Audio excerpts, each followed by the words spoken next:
Brenda's scream echoed through the neighborhood as she twitched on the ground, her wig askew and her face flushed with shock and burnt polyester smell. Grandpa's fence shock had done its job, but not in the way anyone expected. The neighborhood buzzed with whispers, some neighbors rushing to help her up, others filming the scene on their phones. Brenda was furious, glaring at Grandpa's electrified fence with a mixture of fear and rage. But Grandpa, standing tall and unrepentant, just crossed his arms and said, "Well, that's what you get for sneaking around where you don't belong." His voice was steady, almost triumphant. I could see the faint sparkle of mischief in his eyes. He knew this was just the beginning. The next morning, the HOA didn't waste time. An official letter arrived, thick with legal jargon and threats. Grandpa snorted when he read it, tearing the paper in half and tossing it into the trash. "They think they can scare us?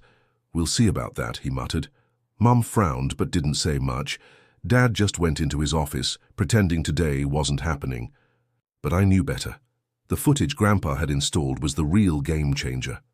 On the tiny screen, Brenda was caught sneaking onto our lawn again, poking her flashlight into our flower beds, measuring the size of our garden gnome with a ruler, and even poking through our recycling bin like it was some kind of secret government cache.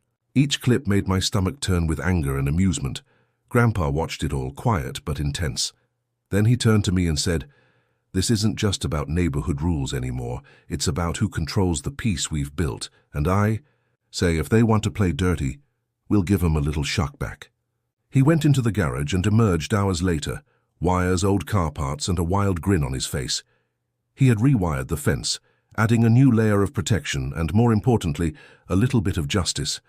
The fence now hummed with a low, steady current, enough to give a warning, not a harm. He attached a sign that read, "Trespassers beware, shock therapy in effect." Grandpa's voice was full of pride when he explained, "If they want to spy, let's make it memorable." That night we sat back, watching from the porch as the neighborhood settled in. It was quiet, almost too quiet. Then a faint crackle, a spark, and a sudden jolt. Brenda, trying once more to sneak onto our property, was caught mid-step. The moment she touched the fence, she jumped back with a yelp, hair standing on end, her wig now looking like a wild bush. She danced around, waving her arms and shouting curses, then waddled away in a hurry, her face red with embarrassment and fury. Word spread fast. Brenda threatened lawsuits, but Grandpa just chuckled and said, "Let's see how they like a little static in their lives." Soon the neighborhood was talking about the shock fence, a mix of awe and disbelief. People started asking Grandpa for advice, offering him pies, bananas, even a rare bonsai. Everyone loved the idea of fighting back with a little harmless electricity, but the HOA wasn't done. Within days, they slapped us with a hefty fine, $5,000, claiming we'd created a hazardous zone. Grandpa, unfazed, hired Sanjay Patel, a lawyer who lived nearby and had his own share of HOA violations, just like us. Sanjay grinned when he saw the legal papers. "They're pushing too far now," he said. "Let's turn this into a full-on legal battle." And so the war escalated.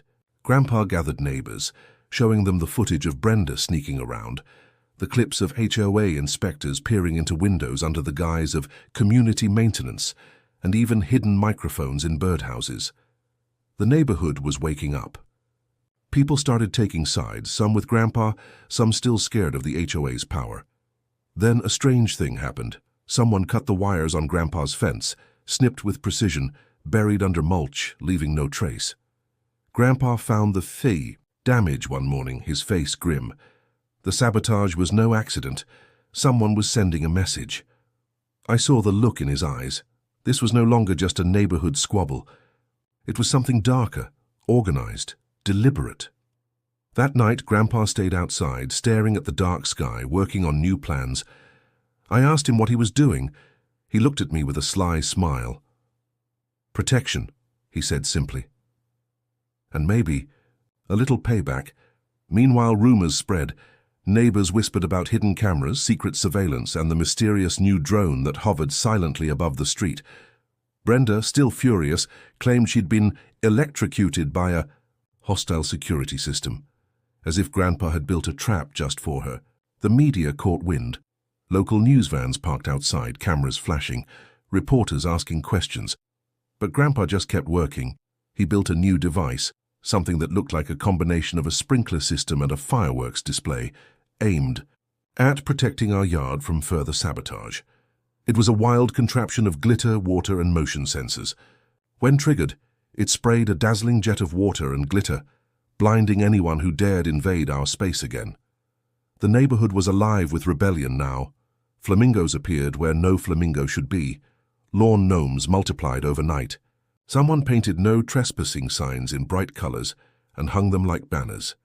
Grandpa's war was spreading, subtle, funny, but serious. And then one night I saw a tiny blinking light in the sky. A drone, silent and hovering above our house. I froze, watching it zip away into the darkness. Grandpa emerged from the garage, clutching a strange device. I asked him what it was. He grinned. "Anti-drone technology," he said. "They're not taking our peace without a fight." In Grudgewood Lane, normalcy had become a myth. The neighborhood was a battleground of pranks, gadgets, and rebellion. And I knew deep down that this war was only just beginning. Because when you fight for your home, sometimes the monsters aren't what you expect. Sometimes they're just clever enough to fight back. The drone zipped away into the dark sky, vanishing faster than I could blink. I stood frozen, heart pounding. As the faint hum faded into silence, Grandpa emerged from the garage, clutching a strange-looking device with wires and blinking lights. His eyes gleamed with a mix of excitement and caution. "They're watching us now," he whispered, voice low but firm. But not for long. Before I could ask what he meant, a sudden burst of static crackled from the radio Grandpa had set, up in the yard. Then a distorted voice cut through. "This isn't over. You've crossed the line." My stomach clenched. Brenda's voice. But how? Grandpa's face hardened. "They're not just spying anymore. They're threatening. And that means we're up against someone willing to push boundaries we never even saw coming." In that moment, I realized this wasn't just about nosy neighbors or petty rules. Someone was organizing a war behind the scenes, someone with power, patience, and a lot of secrets. Grandpa tightened his grip on the device. "It's time to fight fire with fire," he said. "They think they can scare us? Let's see how brave they are when we turn the tables." Without hesitation, he flipped a switch.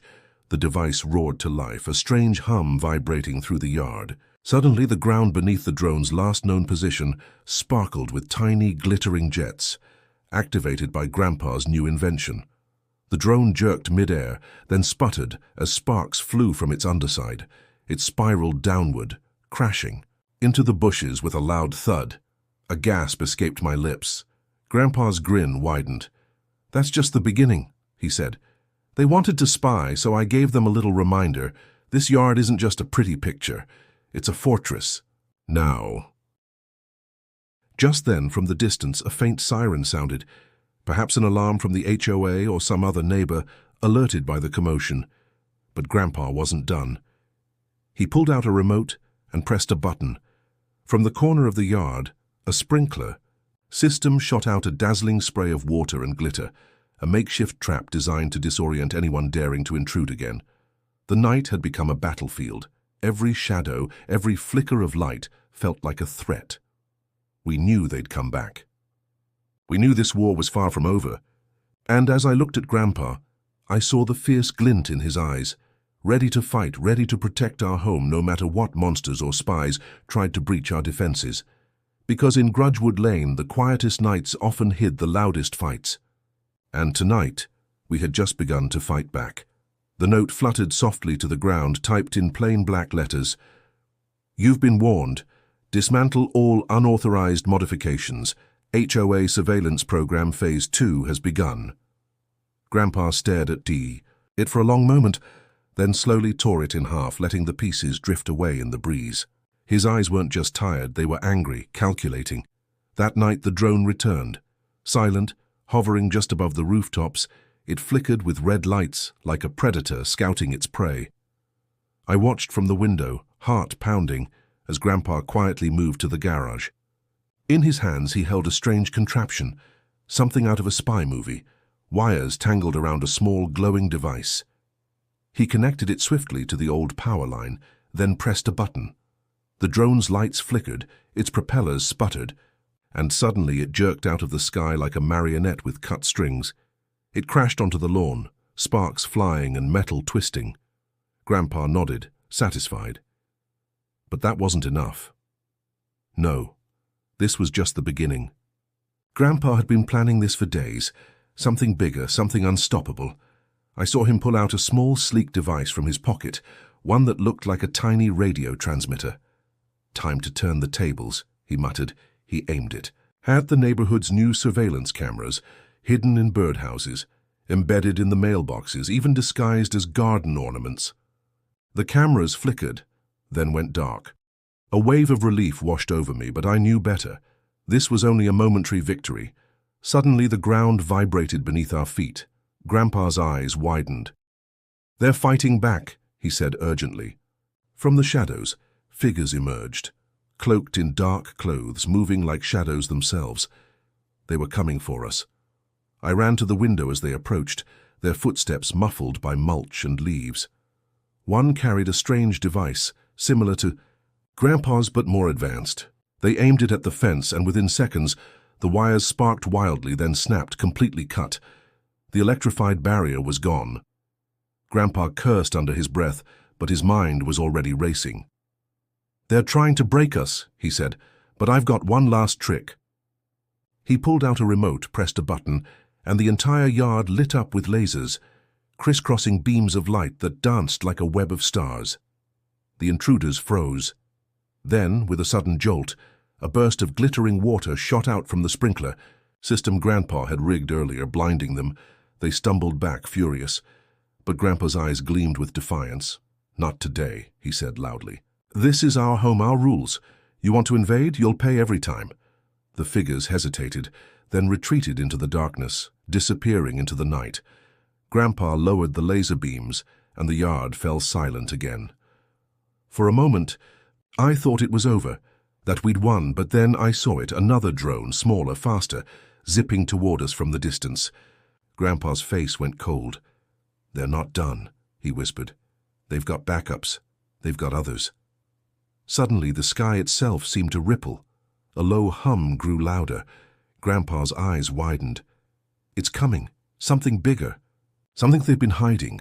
Before I could ask, the ground trembled again and a massive shadow loomed over the house. I looked up. An enormous drone like a flying fortress with blinking lights and spinning blades blocking out the stars. It was unlike anything I'd ever seen, more like a flying tank than a drone. Grandpa stepped back, gripping the device tightly. "This is the end game," he said, voice steady despite the chaos. "If they want to fight, we'll give them a battle they won't forget." And then the impossible happened. The sky split with a thunderous crack, like the universe itself was tearing apart. From the shadows, a bright, blinding light erupted, something Grandpa had secretly built, a device that could emit a pulse so powerful it rippled through the air, knocking out every camera, drone, and surveillance system within miles. The enormous drone shuddered, then fell from the sky like a stone.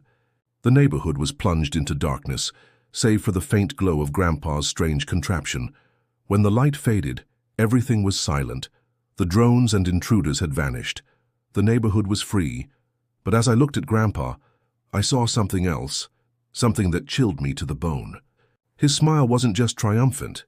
It was knowing. It was a secret victory, because I realized then, this war was just the beginning. Grandpa's final invention wasn't just about protecting our home. It was about something much bigger, something that could change everything forever. And I knew deep inside that the real battle had only just begun.